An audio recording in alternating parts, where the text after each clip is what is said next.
Welcome back to Bruce Farms. Today is a beautiful sunny day, although I think we have rain moving in. We're supposed to get some, but we've had a lot of rain the last few days. Probably the last week we've had, goodness gracious, maybe 4 inches. It's been crazy. So today is an actual decent day, so they're gonna combine some wheat. We're gonna go ride with them. We don't have any wheat fields, but our friend does. And he said we can ride, and then we were gonna go rake up his straw and bale it and bring it home and mow it. So that's what we're gonna do today. We're gonna go ride with Jeremy and see his combine. This is the field that he's combining. He's already opened it up and done a couple passes, but this is it. It's not a huge field, just enough to put a little bit of straw up in the mow to batter our pens with. And then there's his combine. The straw is actually really dry. We should be able to come right behind him with the rake and rake it up and bale it tonight before the dew comes on. Hoping to get like 500 bales off this field, we'll see. So that's what we'll be combining with today. 9500 John Deere combine. It's a lot bigger than our combine. We have an international at home.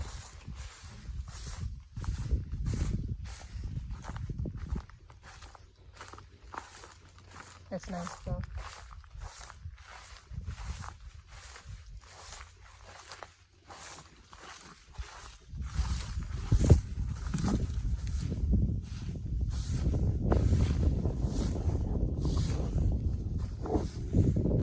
Jeremy just got here with this semi to load into.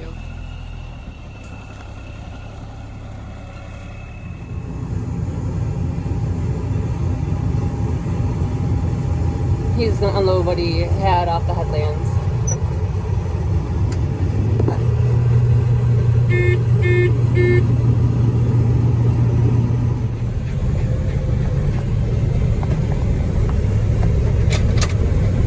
He's doing this with a 30-foot head.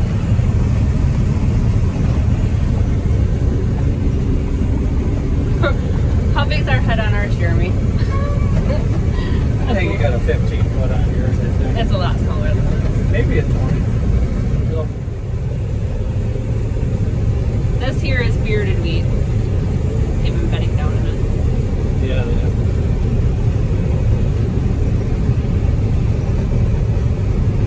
And it's oaky. This is? Yes, the deer, you see the whiskers on them? Yeah. The deer don't like to eat them. Finally a crop they don't like to eat. They sure like our beans, so it's good that there's something they don't like.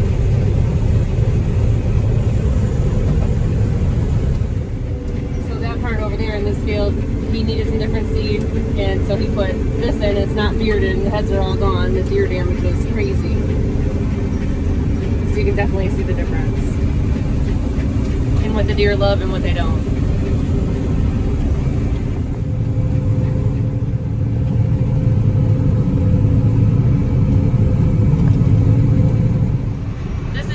Jeremy's dad, he took over. Jeremy had to go load some corn out, so he's combining the wheat now. And he's going to tell us about his first combine. My first self-propelled combine was an Oliver 40, which I bought right in kitty corner across the road here. You an Oliver? Yeah, Oliver. That's awesome. It was number 40 model, and it really looked good. Of course, it was rainy that day, and it made the paint look a lot nicer. It had a Continental engine in it, and it was really chew up the grain. You could out push it just as hard as you wanted. But if you broke apart, waiting for the part used to take about a month before it got here. So. Where did you buy it at? From somebody up the road from you that owned it first? No, it was right across the road from where we're at right now. Oh, that's awesome. Yeah. And then I had an International 303. That one we had a cord head for. 3-row cord head. 3-row? Yeah, 3-row. I bought that in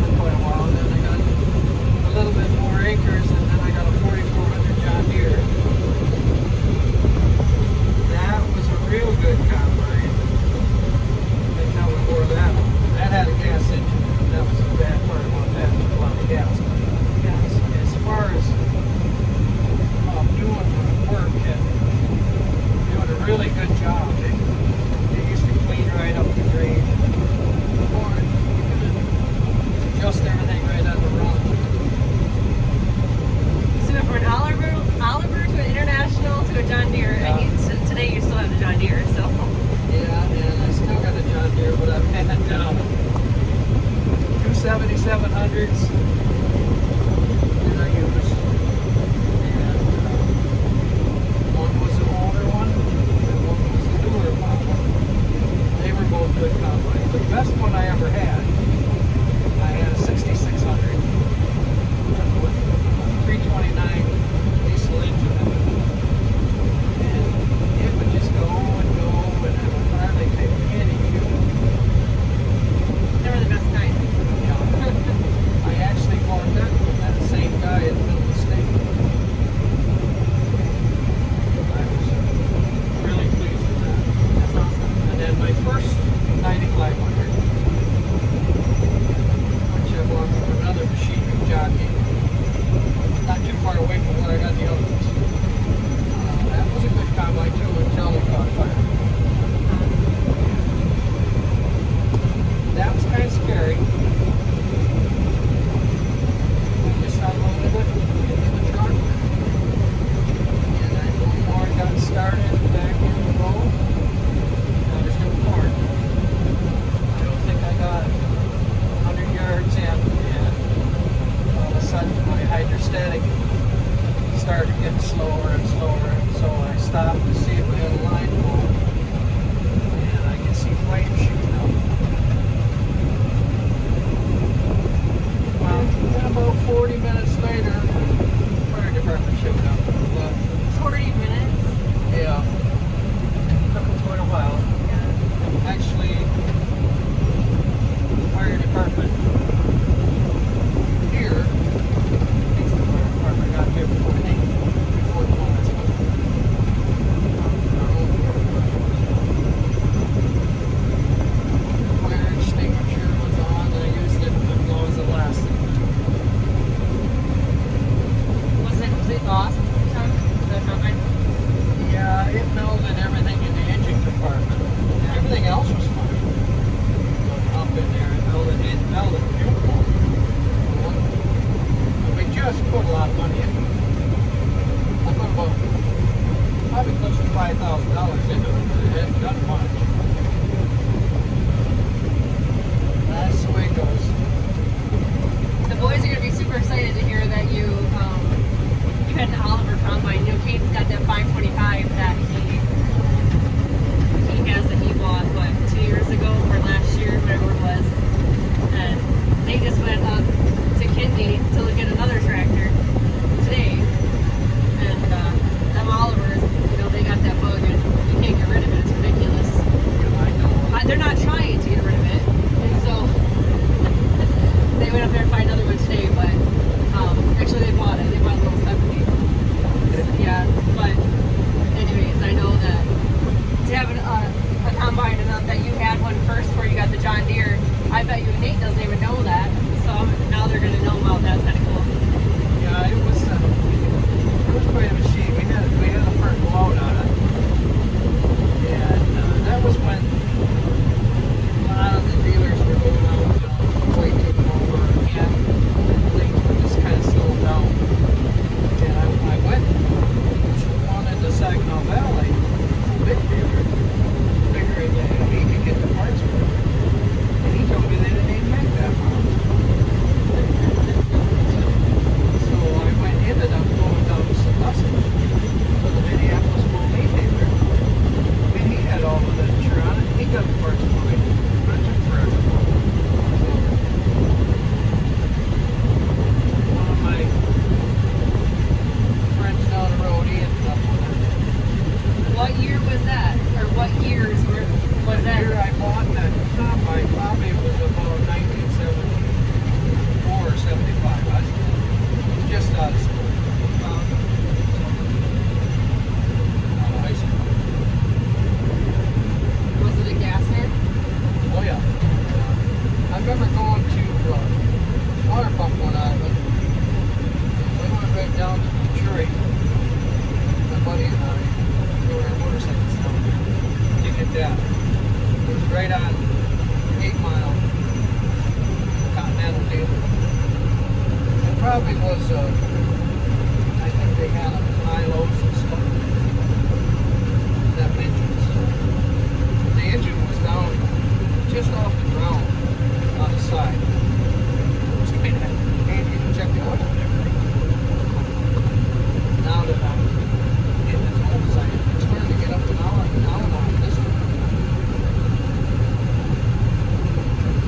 What number did you say it was? Oliver what?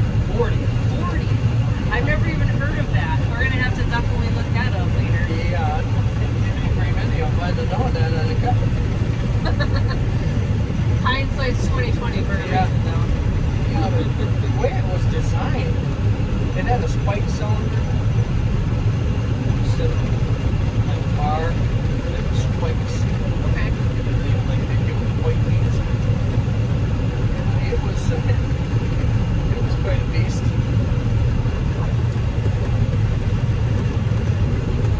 I know, and I did some hopes for the neighbor. They were full of weeds. And then it was spike cylinder just ate them right up. Of course, the weed seeds up too. And that was it. And the bad too, and then they all wow. Well, Caden got his 525 Oliver combine out last year and was doing some of the oats in the oat field. Nate was running international and Caden was running the Oliver side by side, and you can tell where the Oliver went through because that's where the oats grew back. There was a lot of blow over, and so that's. But it was a lot of fun to watch him do that, and he was on top of the world just combining with that 525. So it didn't matter that we lost oats in the field. It was just the opportunity had to do it, so he was excited. The 525 is, I think, it's the same as the 28 Minneapolis. Okay. Same, they're all connected. Well, it's about like a GMC pickup and Chevy, Yeah. whatever one they want to put the stamp on.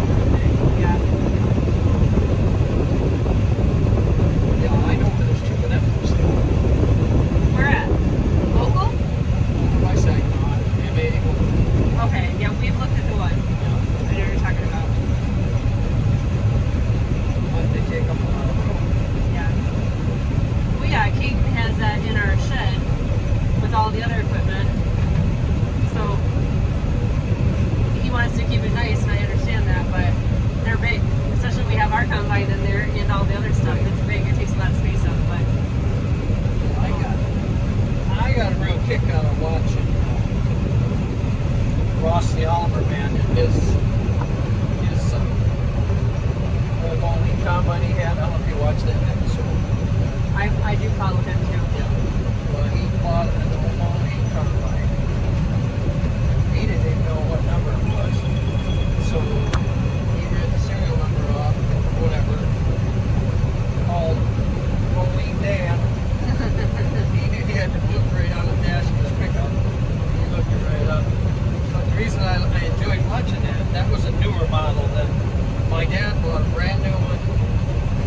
He bought that and a tractor in 1951. Of course, I wasn't born yet, but I can remember that old combine. Yeah. And that thrashed for about 6 different families. And of course, it was getting kind of wore out when I could remember. But it had a Wisconsin air-cooled motor on it. I think it was air-cooled. Yeah, it was. But if you had oats to do, that's basically what it did was oats. Yeah. If you had oats to do, you better start about a week trying to get that thing started. Once you got it running, you didn't shut it off for lunch. It had a crank on it. But it did a good job too. It's the same model that's for sale over there? No, this was a pull type. Okay. Yeah, the old pull type. Oh, it's a pull type. Pull Okay. type, yeah. My first, I remember that one when I was real small. And then, of course, that wore out and Dad got rid of that. And then when I got a little bit bigger, we started growing a little wheat again. Well, we didn't have copper. And so we bought an Atlas Calibur 60 copper. He paid $15 for it. $15. Wow. Well, we only did I had about 10 acres at the most. And he had about that much oats. It worked fine. But them little beds only hold 15, 18 bushels. Did you guys feed them or did you sell them? So we fed the oats. Fed the oats, yeah. That's why we grow oats too, is to feed them to our cattle and our goats. When I had first started farming,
hard to have anything in the ground. So that was kind of nice. Of course, expenses weren't what they are today. Great. And then I can put wheat in it.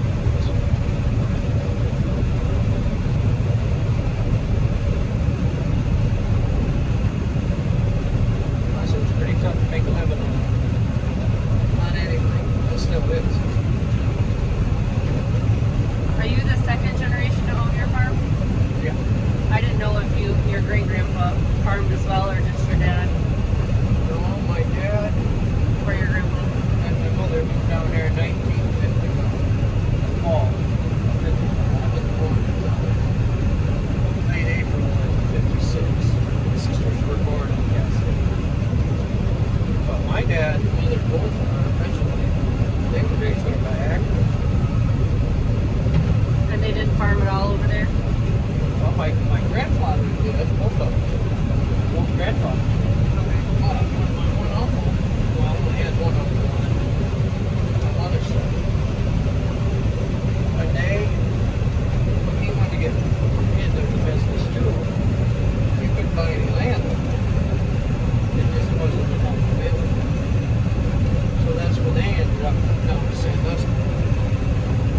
And then the same thing with that happened before.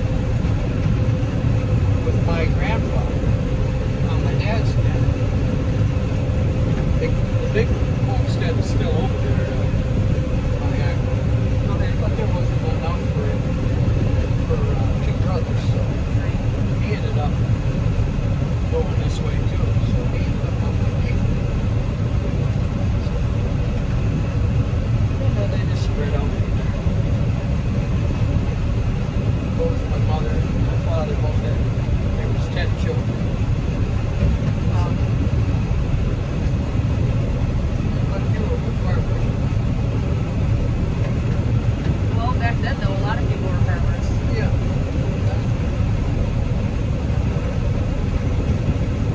Yeah, that's for sure.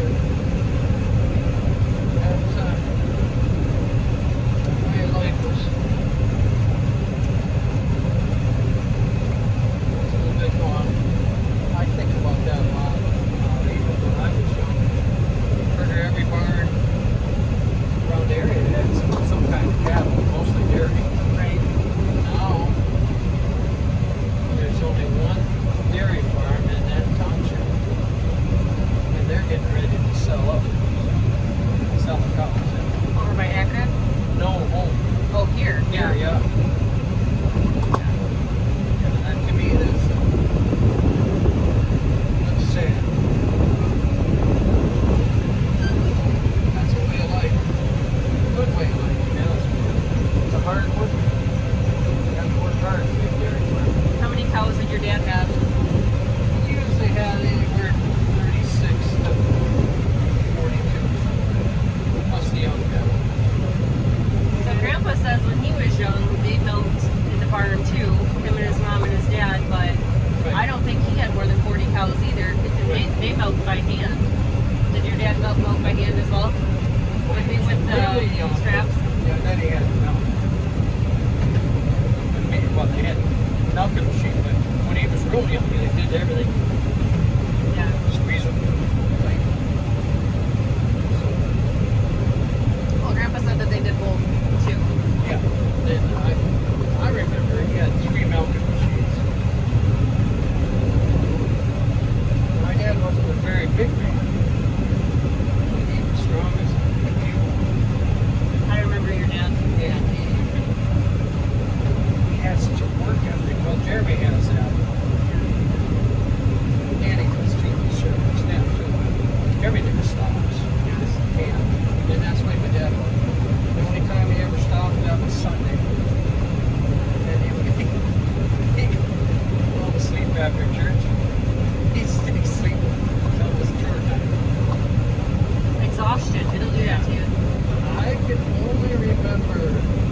for because we all had a part in it. You know, everyone did something, and then you could go back to bed after you got your part done. But you still had to get up and do your chores, even if you were sick.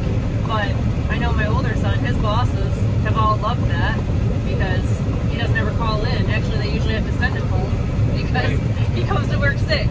But they're like, please go home. Nobody wants to get sick. But so he always shows up at least. And Nate's the same way. Nate just goes and goes and goes too. It's what we do. Gosh, that weed is so pretty.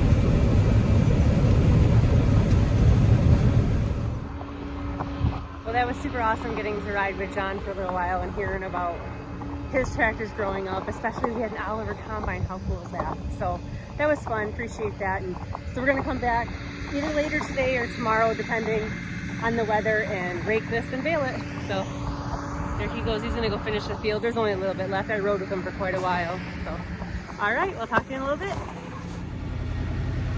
So yesterday we harvested that wheat. Well, Jeremy and his dad John did. And today the sun is shining. I'm coming down here to rake it real quick. I'm using the Western rake, and so I'm just gonna put both sides down and go. It shouldn't take long to rake the field. And hoping to bale it right away. I'm gonna go check it in just a second, but I'm pretty sure it's dry. It was dry yesterday, so we didn't have much of a dew last night. So, yep, I'm gonna go unlock the wings, let them down, and start raking.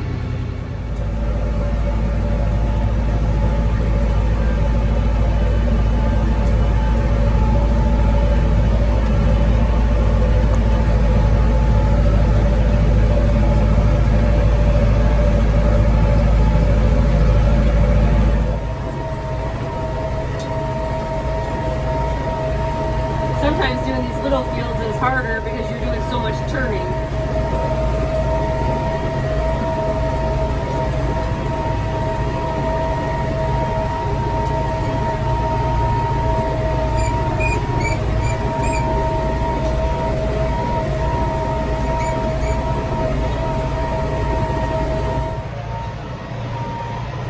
So raking hay is not my favorite thing to do. Raking hay where straw doesn't matter. I don't like raking. But the boys are out on a tractor pickup, that tractor they looked at yesterday. Of course they bought it. And so they went today to go pick it up, so that's what they're doing. So guess who's raking the straw? Me. At least I had the Western rake, and it's a lot easier than the farm rake, so I got that on my side. This just isn't my favorite thing to do, but here I am rocking it out. Got nice windrows behind me. It's only 8 acres, so it's not terrible.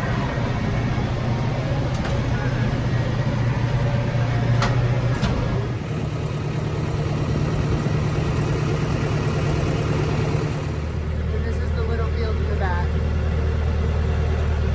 Not too bad. So I just got back down to the field with the baler. Got it all hooked up, got it swung out. Getting ready to hook up to the wagon, and I think we'll have about 2 wagon loads here. It's just 8 acres, we'll see, maybe 3. But my father-in-law is gonna run wagons for me, so that's nice. I don't have to drive back and forth. He's just gonna bring them to me, so I don't have to worry about it. So we are gonna get hooked up to this wagon, and I'm gonna start baling, get this done. It's really clouding up out there, so it makes me a little nervous. Especially the humidity. I don't want any rain on this because it's already rained, so gonna get going.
the straw's gonna go back over here in the mow where it was at.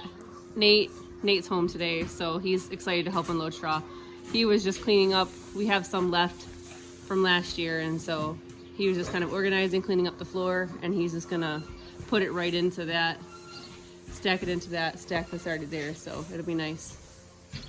We have the wagon already ready to go. The problem is we've had a lot of rain, so we have a lot of water down there. We have to make sure we don't overthrow any off the elevator, but we're gonna get it in the mow.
Bring that ahead, I'll just throw them up.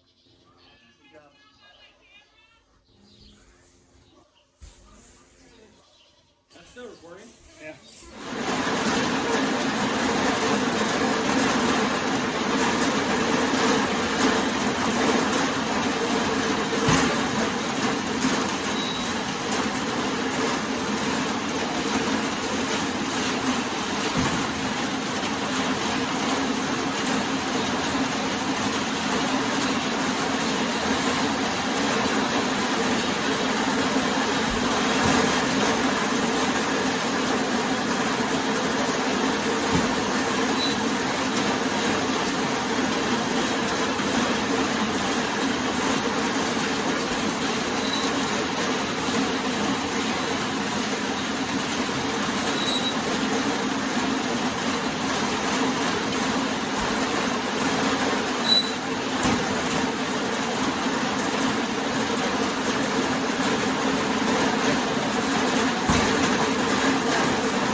Alright, 6 more looks like.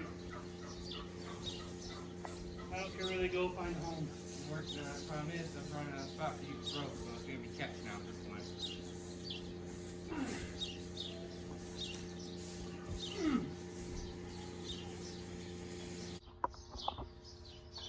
So, straw for 2023 for us is done. We have, I think there was 365 bales, so it's not a ton, but it's enough for us. We just sell some straw and then we use it to bed our own animals. So the stack, pretty decent. We try to keep it on the one side of the mow, and then I know it doesn't look all pretty into here, but what we'll do is we'll come in with our second cut and hay is gonna go here, and we'll stack it right into that straw, so it'll be a solid wall. We're just gonna build it out this way. So kind of looks right now over there, but it'll look better once we get the hay up here and then stack that up. So we try to keep the straw in one section, obviously, and we try to separate our cuttings. If we can't, we just change string color, but we try to keep it separate the best we can. So anyways, that's our straw. That's our family time. Did you see that? That was great family time. All of us are working together. Family that works together stays together. That's what they say, right? So that's our time. My daughter and I did most of the unloading down there. The boys were up here stacking with Dad, so that was nice. I didn't have to stack. I'm allergic to straw really bad, and so I can't actually stack in them out, or it would be bad. Even on the wagon, it wasn't good, but I'm glad that Nate was home and he was able to put it up in the mow, so I didn't have to do that. So it was a good time. Hope you enjoyed this video. Thanks for watching. Give us a like and subscribe if you haven't already, if you enjoy our videos and want to watch more like that. And we just thank you. You all have a great day.